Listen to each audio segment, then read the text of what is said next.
Hey, Performa Nation, it's me again, your host, Felipe Rebelo, your guide down the digital journey. And I'm very happy and excited to be here with you today, because today we have the second episode. So 2 weeks ago, we have the first one, the inauguration, and now we have the second amazing episode of Performa Nation, the show where we bring product ownership, product development, and product design tips about all of our experience. And today, the theme of this episode is a little bit different because it combines this whole 3 themes that we just speak about into one big combined theme, which is how to strategically build an innovation team within an organization. It's not an easy thing. Many people have tried. I've tried. I failed. I've tried. I've succeeded. So it's a very interesting topic. It's not easy to do. And today, another reason, because it's a very special episode, it's because we will switch languages. We'll use our mother language, which I'm Brazilian, and our guests are also Brazilians. So don't worry, we'll put subtitles in English here to you. So if you're watching here, don't stop watching, please. Let's enjoy to the end. Galera, muito obrigado, tá, pela presença de vocês. Eu queria apresentar primeiro o grande Eduardo Debo. Sim, Eduardo Debo, ele é um executivo da área de vendas com uma super experiência em projetos de inovação nas indústrias farmacêuticas e em educação. Eduardo, bem-vindo ao show. Se você pudesse apresentar, a gente continua. Vai ser muito obrigado. Claro, Felipe. Um prazer participar dessa grande oportunidade em compartilhar com todos vocês um pouco da minha experiência, um pouco do trabalho que eu realizei ao longo aí desses últimos anos. Né? Eu sou uma pessoa, né, um profissional formado em comunicação e sempre me envolvi com a área de vendas, conectando com tecnologia, conectando com inovação. Né? Acho que uma área que dá oportunidade para que a gente consiga, dentro das organizações, né, desenvolver soluções muito específicas, muito customizadas. A gente vai falar bastante disso hoje, né, através das pessoas. Né? Eu costumo dizer que, e tem uma frase muito boa para isso, que a inovação não acontece com novas tecnologias, né? Acontece com novos comportamentos. Né? Clay Clark disse essa frase, e isso é uma grande verdade. A tecnologia é a base para que as coisas aconteçam. Mas muitas vezes as empresas buscam a tecnologia sem exatamente entender qual é o desafio, né? Quais são as oportunidades. E nessas experiências, a gente vai falar um pouco disso hoje, a gente vai compreender que muitas vezes, Felipe, a situação é mais simples do que parece. Né? Ela se apresenta através das pessoas, através da observação, da criatividade, né? Da experiência que cada um tem e carrega, né? Fazendo conexões.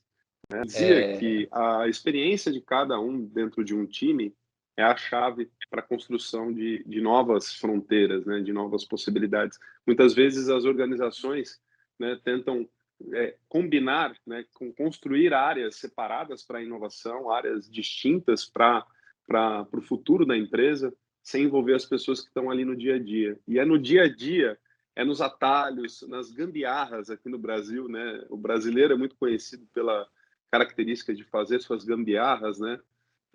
Que a gente percebe as grandes chances de inovar. Né? Então, de fato, não é sobre tecnologia, Felipe.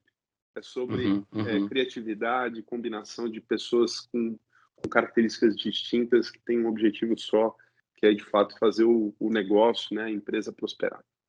Eu acho muito bacana a maneira como você posiciona a inovação, tirando o foco um pouco da tecnologia e colocando foco nas pessoas e como fazer essa combinação de perfis, né, características pessoais ali para criar um time que, de alguma maneira ou outra, vai conseguir atingir aquele nível de inovação que o time tá buscando.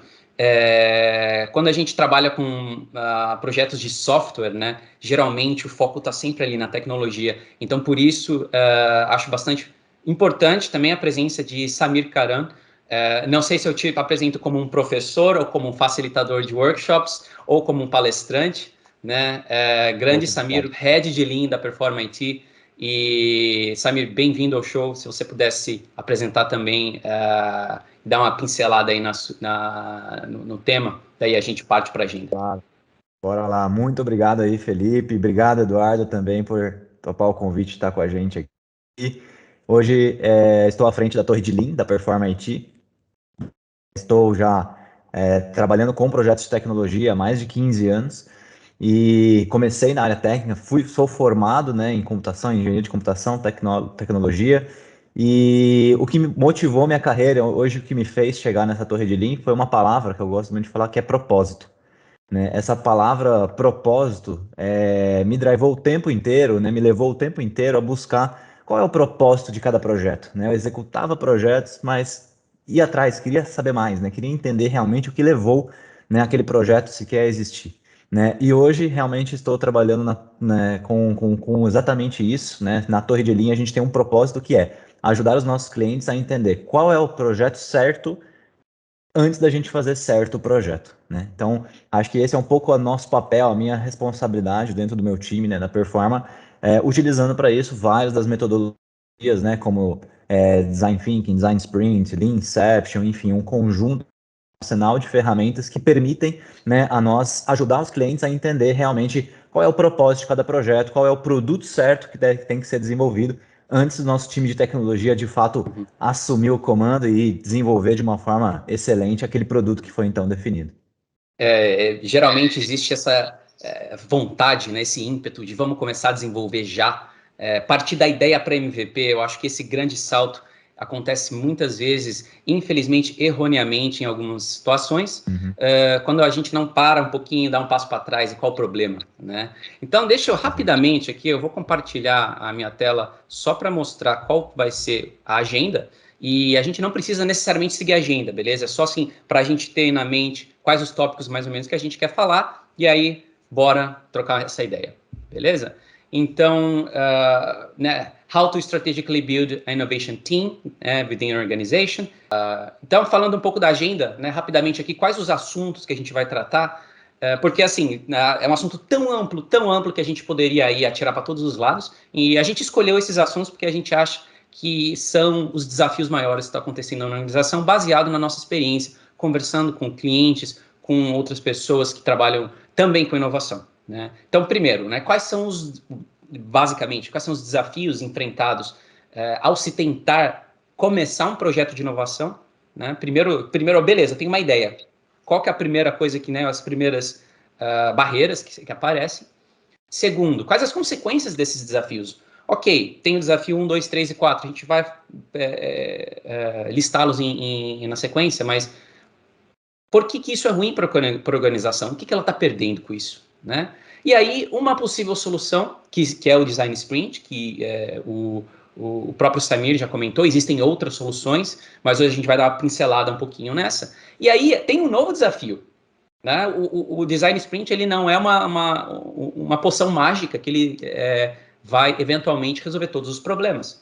Ele vem com outros problemas, ele traz outros desafios, e eu acho que a experiência, né, do Samir e do Eduardo hoje, combinadas, essa experiência, ela é imensamente válida para responder esse chamado, para responder esse desafio de como montar um time, como escolher as pessoas certas dentro da organização. A empresa pode ter 5.000 pessoas, sei lá, né, 2.000, 10.000.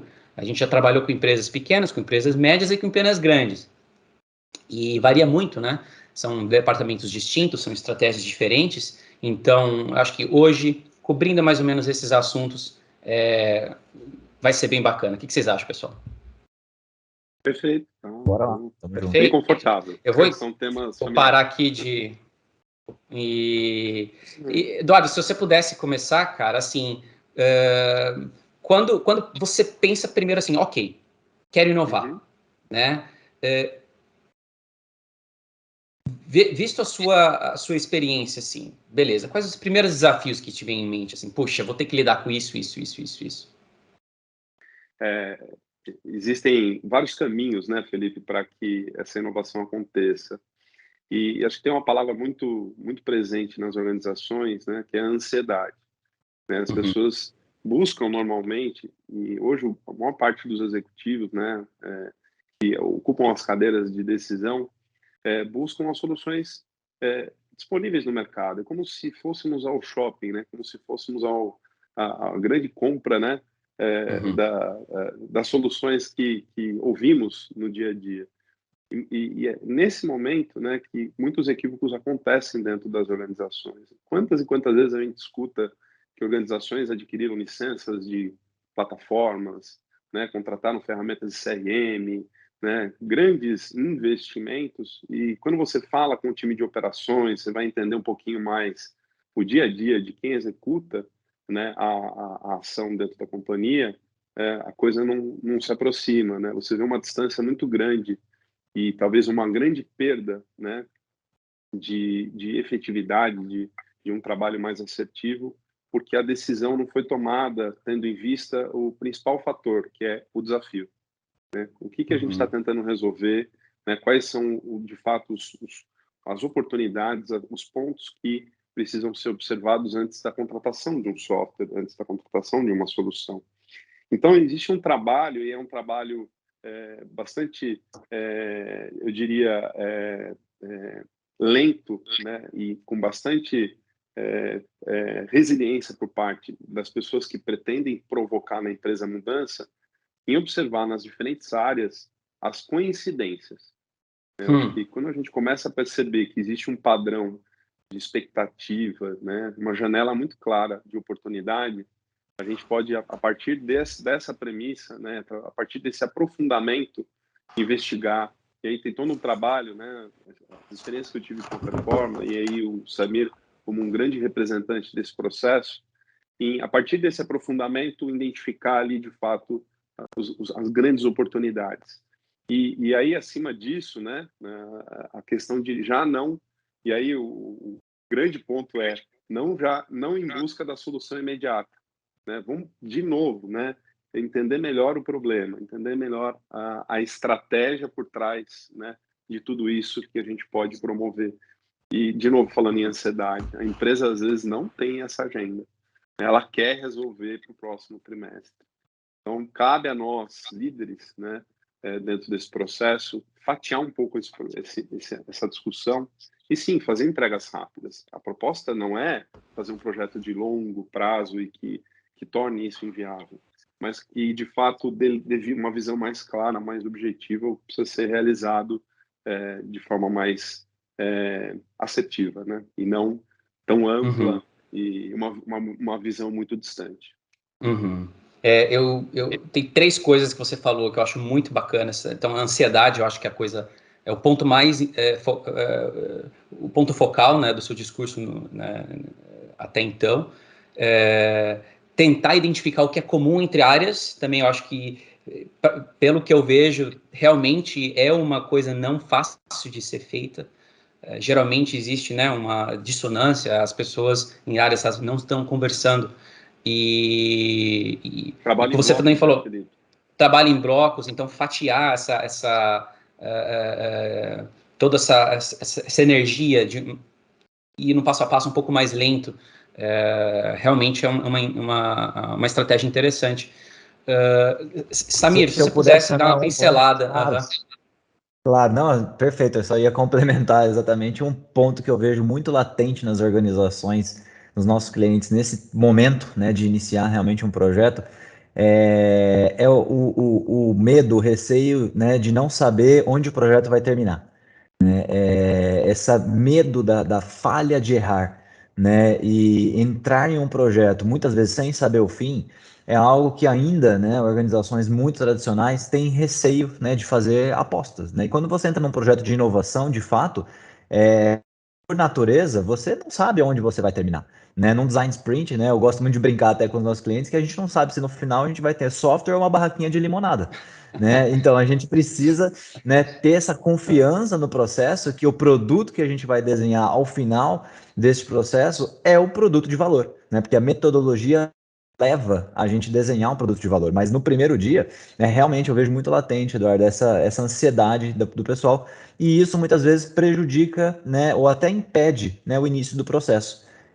Então, realmente, porque a gente precisa ter uma aposta, e uma grande dificuldade também é não saber medir o sucesso de projetos de inovação. Então, muitas vezes, provar que uma ideia não é viável é uma grande entrega. E as organizações ainda não sabem medir esse sucesso. Ou seja, eu investi 5% ou 2% do que eu investiria em um projeto, né? E após esse investimento inicial, eu percebi que aquele projeto não é viável. Ou eu tive que fazer o pivô, né? Eu tive que pivotar completamente aquele projeto. Uhum. Isso é uma excelente entrega, né? Isso economizou um dinheirão para as organizações de investir em um produto que não era viável. Agora, organizações não medem isso como sucesso, muitas vezes medem isso como falha, né? Então, acho que esse é um grande desafio, né? Existem técnicas de medir, de fato, projetos de sucesso que, né, organizações que já têm um mindset mais voltado para a inovação consideram, né? O total de projetos de sucesso, por exemplo, pelo total investido, olhar o bolo e não olhar um projeto individualmente. Uhum. Isso é uma forma interessante também que hoje, né, dificulta o início de alguns projetos de inovação nas empresas, no meu ponto de vista. Uhum. E tá, então métricas, as empresas não têm ideia de como fazer, mensurar isso daí a longo prazo, e também a questão cultural de errar não é bom, né? Eu acho que eu entendi isso mais ou menos também. Sim, sem dúvida. Eduardo, você tendo tido tanta experiência na indústria farmacêutica, que é uma indústria extremamente conservadora, vamos falar, né? Sem dúvida. Extremamente conservadora. Como é que você conseguiu, pelo menos, né, durante aquele tempo, posicionar uma atitude de inovação um pouco mais forte, né? Você chegou a falar sobre métricas, esse desafio entre ver o que está em comum entre as áreas te ajudou a defender a inovação? Alô? Só Ah, tá. você me ouve? Voltou? Voltou, Sim. voltou. Voltou. Não existe um caminho só, né, Felipe? Não existe uma fórmula secreta, né, guardada a 7 chaves que você abre ali e consegue, seguindo uma fórmula farmacêutica, sair do outro lado com uma caixinha de remédio, né? Então, de fato, não é um processo simples, depende de muitos fatores e, como eu já falava no começo, bastante das pessoas, né? Em, de fato, identificar nelas e na forma com que elas começam a revelar, né, como eu falei lá também no começo, como elas fazem as coisas e como é que poderia ser mais simples, poderia ser mais otimizado, né? Então tem um processo todo de observação, né? Eu diria que os grandes líderes da inovação dentro das empresas tem que ter como característica bastante a curiosidade, né? E uma boa comunicação. E é muito comum quando você pergunta para alguém sobre como ela faz ou como ela imagina fazer, a pessoa se sentir invadida, né? Olha, peraí, você está querendo saber sobre o meu trabalho? Você está me dizendo que eu Uhum, estou fazendo errado, né? Existe uma crença, né? Essa zona de uhum, segurança que é natural as pessoas terem. Então tem que ter uma agenda, né? Um espaço. E aí a técnica, né? A metodologia, o Samir falou bastante aí, né? Sobre as diferentes formas de aplicação. E aí é esse leque, por isso que eu falei que não tem uma solução só. A depender da estratégia, a depender do objetivo, a gente pode e deve fazer uso de diversas formas para que a gente consiga enxergar essas camadas que ficam ocultas dentro das organizações. Mas o que eu vejo como uma importância muito grande, Felipe, para que a inovação aconteça de verdade, é alta liderança, alta gestão, comprar isso definitivamente. Eu vi uma uhum. vez uma frase que eu adorei. Eu nunca vi chover de baixo para cima, né? A gente só vê a chuva vindo de cima para baixo. Uhum, E essa é uma uhum, grande verdade. Se a alta liderança não comprar esta possibilidade do risco, de dizer, eu vou, né, vou direcionar parte do meu budget para mudar a forma com que a minha empresa opera e vou experimentar coisas novas. Todos que estamos aqui tentando fazer, todos viveremos uma grande frustração, né? Sempre a Não vai chover. expectativa, sempre não vai chover. Perfeito, Vamos ficar Samir, na não seca. chove.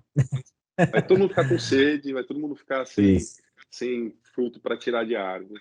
Então, eu acho que são esses os pontos que eu vejo fundamentais. Muita clareza para a autogestão. E aí, eu gosto muito do tema da diversidade, né? Colocar pessoas que têm perfis muito diferentes para se contrapor. As grandes entregas que eu fiz durante as minhas iniciativas, sim, foram em alguns momentos, em momentos de conflito, né? Às vezes de oposição, né? Olha, não acho que é por esse caminho, não acho que é por outro, para que a gente tenha essa diversidade de opinião, de perfil de profissionais e tudo. E eu acho que um último ponto, Felipe, que eu diria, além da alta gestão e de um time lá embaixo, que através da metodologia revela essas camadas ocultas, as empresas precisam ter um time de TI, um time de tecnologia com essa mesma característica que eu vejo dentro do trabalho feito, por exemplo, né, no meu caso da Performa. Tem que existir uma sinergia, uma mesma intenção, né, de arriscar, né, de fato se entregar em parte da equipe para o novo, desenvolver as pessoas que estão. Às vezes você vê um perfil de TI dentro das organizações de pessoas que tocam mais operação, né? Acho que o Samir deve perceber isso, né? Fazem mais o trabalho ali que é endereçado pela gestão, mas é necessário montar um bom time, né? Que abra frente para inovação. A tecnologia, ela, como eu falei, né? Ela sozinha não, né? São os comportamentos que provocam mudança. Mas se a tecnologia não estiver por baixo, esse balde furado vai fazer com que a água vá toda embora. E aí a gente não consegue aquilo que a gente buscou desde o começo. Tem duas coisas que você falou que me saltam aos olhos. A primeira é a curiosidade do líder e aliado a essa desvendar, revelar essas camadas que você falou. Aí eu fiquei imaginando, porque o que me vem à cabeça, o que vem à mente é as pessoas que são mais, que aceitam ser vulneráveis, no sentido de eu aceito falar sobre os meus problemas na organização, talvez esse perfil se encaixe mais na inovação, né? E e até uma pergunta para vocês dois. Você acha que se essa vulnerabilidade vier de cima para baixo, você acha que isso ajuda a criar essa cultura de vulnerabilidade no sentido de ok, vamos falar sobre os nossos problemas Eu vou deixar essa sim? para o Samir. Acho que talvez ele tenha uma visão mais ampla do mercado e consiga observar isso melhor. Eu tenho uma opinião também, mas eu acredito que o Manda Samir bala, possa Samir. nos ajudar mais. Nossa, sem dúvida, sem dúvida. Essa questão é super importante, né? Vulnerabilidade que você comentou, ela é nítida, né? A gente enxerga isso. Eu só queria colocar um ponto de vista que os dois modos são importantes, né? Uma coisa não funciona sem a outra, né? Então é importante sim você ter também uma estrutura, um time que roda a operação, né? E uma complementa a outra, né? E um outro time, um outro perfil muitas vezes de profissionais, um outro mindset, talvez até uma estrutura diferente que tenha liberdade e autonomia de rodar, né, projetos de inovação, né? O famoso modo 1, modo 2, ele precisa coexistir. Né, a gente também, né, tem esse ponto de vista, a gente vê isso muito, né, em metodologias de mercado, que não é também todo mundo, né, risco, né, à vontade, projetos de alto risco, não, a gente sabe que tem projetos, por exemplo, de origem legal que o risco é zero, né, a gente é um projeto de construção de uma aeronave e a gente não pode ter erro, né, um projeto de fato de zero erro, né, e outras naturezas, em outros projetos, a gente precisa ter realmente esse mindset de aposta, e eu vejo que isso realmente são dois modos que tocam processos diferentes, né, estruturas organizacionais diferentes, né? Muitas vezes foi o que eu coloquei a questão da autonomia, e pessoas com skills diferentes, com talentos diferentes, né? Com posturas diferentes. Então, eu gosto de enxergar isso sempre, essa dualidade, né? Não é nem tudo cá e nem tudo lá. Como é que a gente deveria, né? Eu vejo que organizações que conseguem executar a inovação com sucesso, na minha carreira, sempre, né? Que eu vi exemplos, a gente enxergou a gente conseguia enxergar essa dualidade e faziam as duas coisas muito bem, né? Porque organizações são 100% conservadoras e com zero apetite a entrar em um projeto com metodologias de inovação, né? Elas acabavam não inovando, né? Acabavam realmente sendo extremamente conservadoras e isoladas. E organizações também que faziam sem método, né, e desordenadamente, essa inovação também, sem método, ela também não gerava resultado, né? Não adianta todo mundo tirar o seu time de sustentação e pedir para todo mundo agora inovar, mudar suas metas, acabaram também sofrendo por não conseguir inovar também de uma maneira estruturada, né? Inovação que a gente brinca, né? 99% transpiração e 1% de inspiração. Então, eu acredito muito nisso, né? Em método também para a gente poder inovar. 99% de transpiração e 1% inspiração, é isso? É isso aí. Faz sentido, faz sentido. Vou começar a usar isso, tá, Samir? Você quer À royalties? vontade, não é minha também. Eu acho que E eu fiquei uma imaginando. grande... Pode Desculpa, falar, Pepe, pode falar, uma Eduardo. grande verdade na fala do Samir, porque muitas vezes as empresas acreditam, têm a crença de que reunir um time dentro de uma sala, né, Samir, para discutir uma boa ideia, vamos fazer um brainstorm, é a inovação, né? Então, Exato. assim, se não a partir de metodologia, se não a partir de uma série de elementos que a gente já colocou nessa nossa conversa, isso não funciona. Né? Pode até acontecer, né, momentos assim incríveis da humanidade onde nasce algo, mas a chance disso dar certo é muito menor. E aí o risco é muito maior. E aí a culpa volta para as pessoas. O sentimento que eu tenho é que assim, pô, você participou, por que você não inovou? Né? Então, assim, existe uma cobrança, uma transferência da responsabilidade para quem não deveria ser o responsável, percebe? Então, assim, cuidado na hora de tentar montar um time a partir dessa premissa de que seres humanos são incrivelmente criativos. Põe um brasileiro no meio lá porque ele tem umas ideias incríveis. Não é por aí. Mas não é mesmo. Né? Tem que ter, de fato, um trabalho sendo feito com bastante processo, organização, né? Sem a perda do objetivo. Né? Onde a gente quer chegar. E aí é revisitar isso o tempo todo. Né? Peraí, gente, estamos construindo um balão. A gente quer subir mesmo? A gente quer... Não, a gente não combinou isso no começo. Então, é muito comum, né, durante a jornada desse processo, as pessoas esquecerem o que elas estão, de fato, realizando ali, né? Porque Seu é propósito. uma grande catarse, né? Eu não sei, o Samir, as experiências que eu tive ao longo dessa minha jornada fazem com que algumas pessoas destravem. Elas comecem a ver que, né? Então, para algumas pessoas você tem que puxá-las de volta e para algumas pessoas você tem que tirá-la do chão, né? Então tem um equilíbrio aí, ó, levanta aqui porque, cara, na boa, você está indo para algo que não vai a lugar nenhum, né? Vai manter o que você já faz. Então, é um desafio esse equilíbrio e é um grande desafio extremamente prazeroso.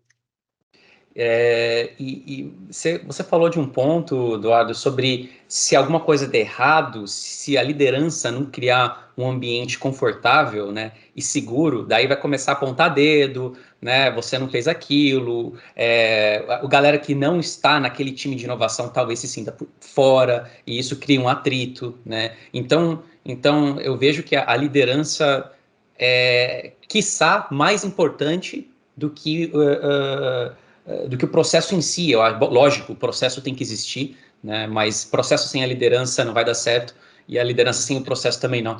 Né? E eu acho que daí que entra o Design Sprint como uma das possíveis soluções para trazer uma estrutura,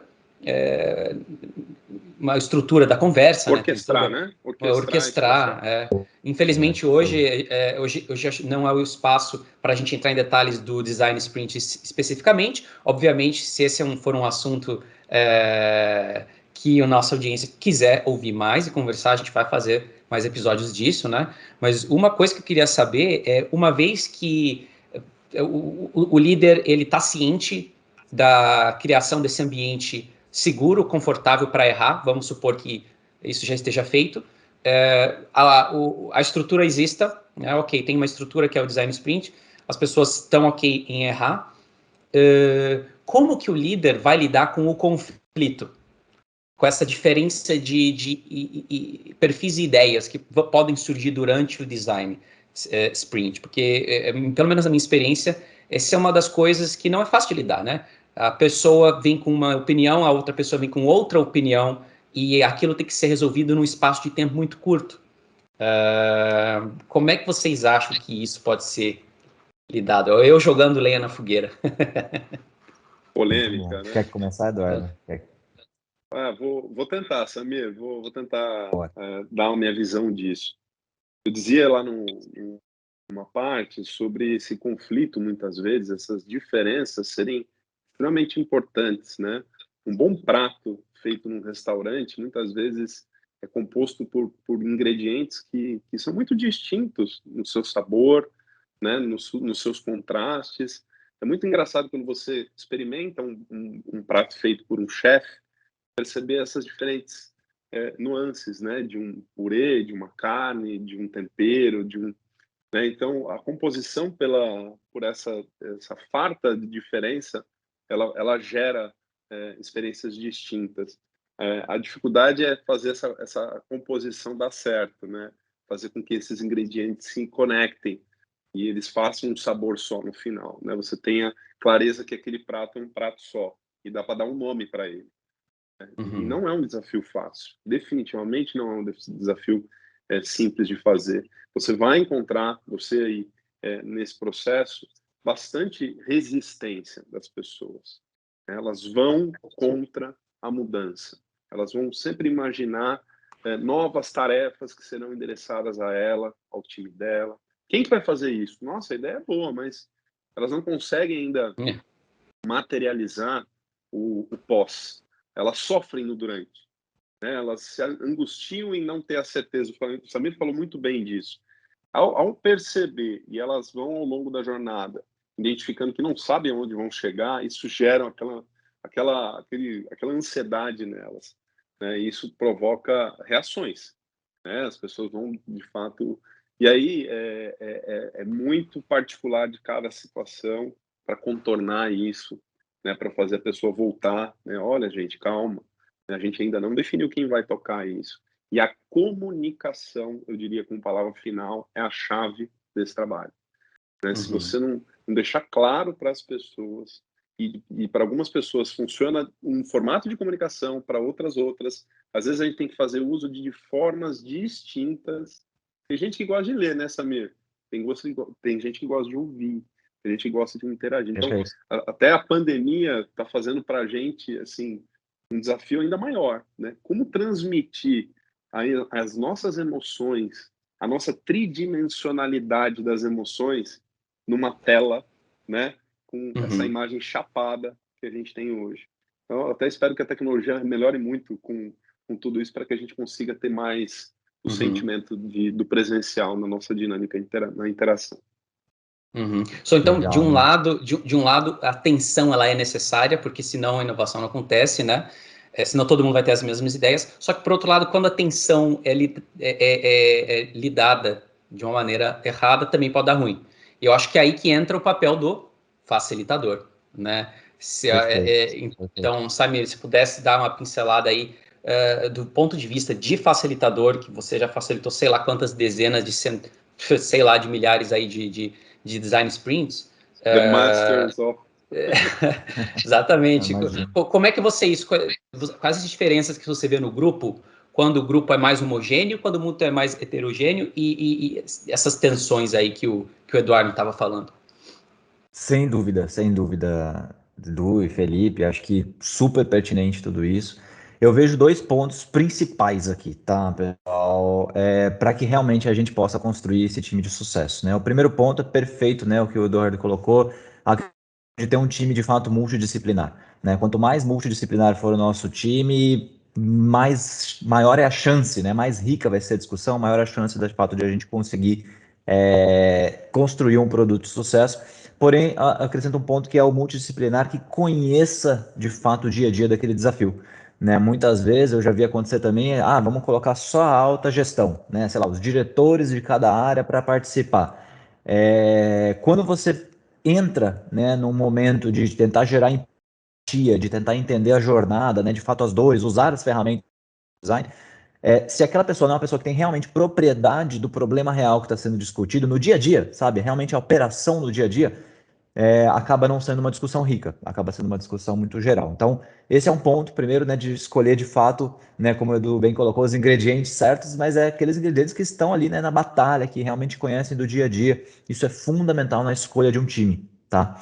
E o segundo ponto perfeito é o papel do facilitador, né, que é extremamente relevante, né, ter um papel de um facilitador experiente. E eu cito aqui algumas características importantes na escolha desse facilitador, tá? A primeira delas é, de fato, ser alguém neutro.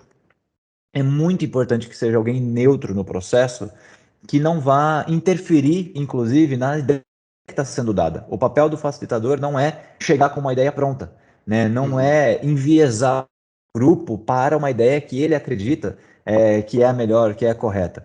E quando você tem um facilitador que acaba sendo, de alguma forma, tendencioso para alguma das equipes ou para algum dos participantes ou envolvidos ou até interessados naquele processo, isso pode acabar impactando, né? Então, ele ser o mais neutro possível é super importante, porque o objetivo dele é conduzir, né? Como o maestro da orquestra, ele não pode sair tocando um instrumento, ele tem que realmente conduzir a equipe, cada um com o seu background, com os seus conhecimentos, com o seu histórico, levar a um desenho, a uma concepção e uma validação de um produto, né, desejável, praticável e viável.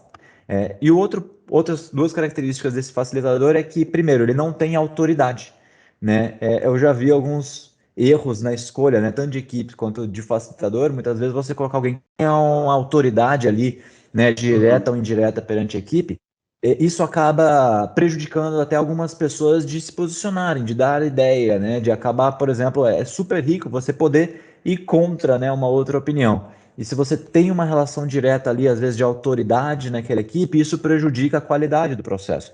Né? Um diretor, um presidente da empresa entra na sala e fala: eu acho que a gente devia fazer tal coisa. Puxa, quem é que vai se posicionar ao contrário? Né? E quando você tem um processo, um facilitador experiente, neutro, sem autoridade, ele vai construir, né, um ambiente que permita esse tipo de discussão, né? Ele vai construir um ambiente, usar as ferramentas, né, de fato do Design Sprint, para que o convergir e o divergir e o convergir aconteçam naturalmente, né?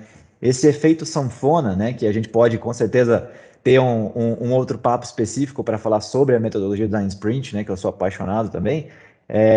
Mas, resumidamente, é isso que o facilitador faz. Ele permite esse efeito sanfona na equipe, sabe? De explorar o maior número possível de ideias, de desafios, de problemas, e depois garantir uma convergência com base em critérios, né? Com base em métodos, não uma convergência com base na ideia de quem tem mais autoridade ali no grupo, tá? Então, a convergência é 100% baseada em critérios que o próprio grupo vai ali determinar, né? De uma forma extremamente democrática, de uma forma extremamente ponderada, realmente pelo tamanho do desafio e pela voz do cliente. Acima de tudo, é pela voz do usuário, né? O design thinking, né, como abordagem, ele é uma abordagem de resolução de problemas baseada no ser humano.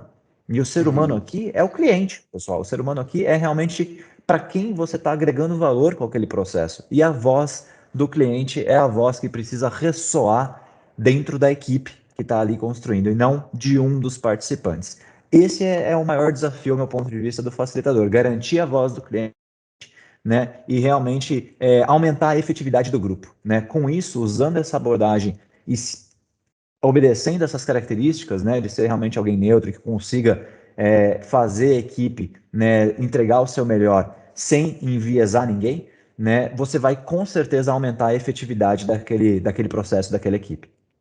Não, bacana. Eu gostei. A voz do cliente precisa ressoar no processo. Bem bacana.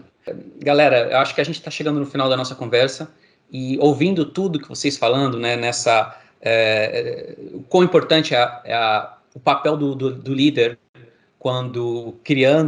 ao criar, né, esse time de inovação que pode ou não utilizar o Design Sprint, né, dentre outras metodologias.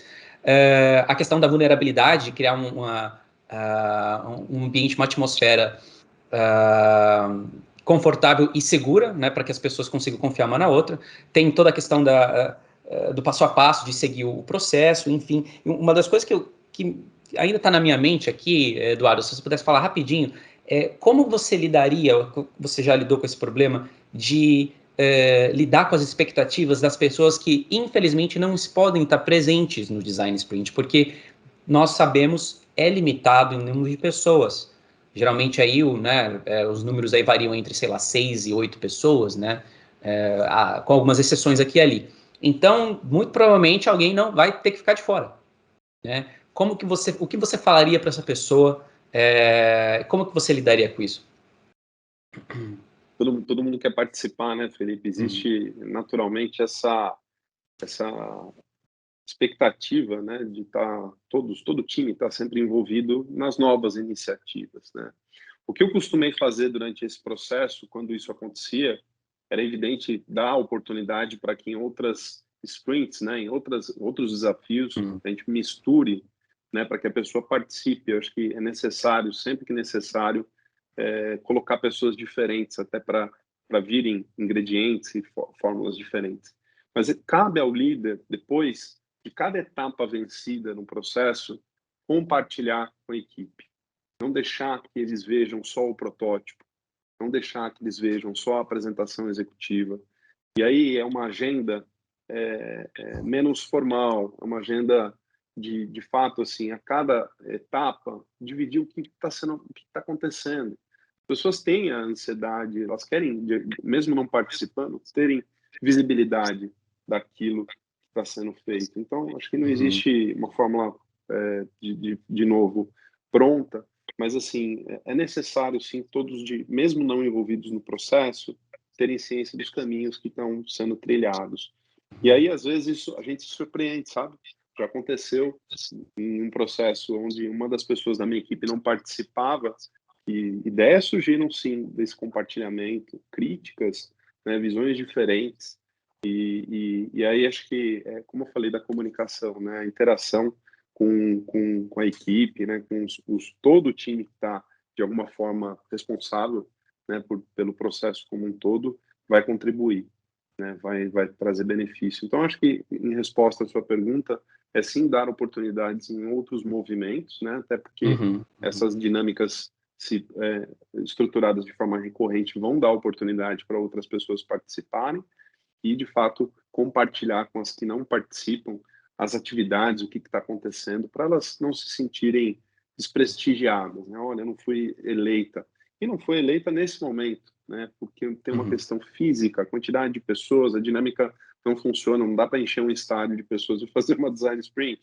Né? Você tem que, de fato, movimentar. Mas acho que esses seriam os caminhos. Beleza. Resumindo, se eu puder, é exatamente isso. Faça mais design sprints. Quanto mais você fizer, mais oportunidades você vai ter. O que eu uso, né, de verdade nas empresas, eu tenho dificuldade. Gente, a gente tem que usar, a gente pode utilizar essa abordagem para tudo, né? No Google, a Google Ventures, né, que foi quem surgiu essa metodologia, eles têm lá Sprint Week, né? Então, muitas vezes eles juntam uma semana onde os times, paralelamente, cada um está rodando o seu, né? E no final você troca os resultados. Então, isso é muito rico, né? Isso gera ideias muito férteis. Então, ao invés de tentar colocar mais gente, né, numa mesma sala, minha sugestão é sempre essa: abra mais salas, né? Você vai gerar muito mais oportunidade de transformar também o mindset, né, a mentalidade das pessoas, e que elas levem depois essa bandeira para dentro dos seus times também.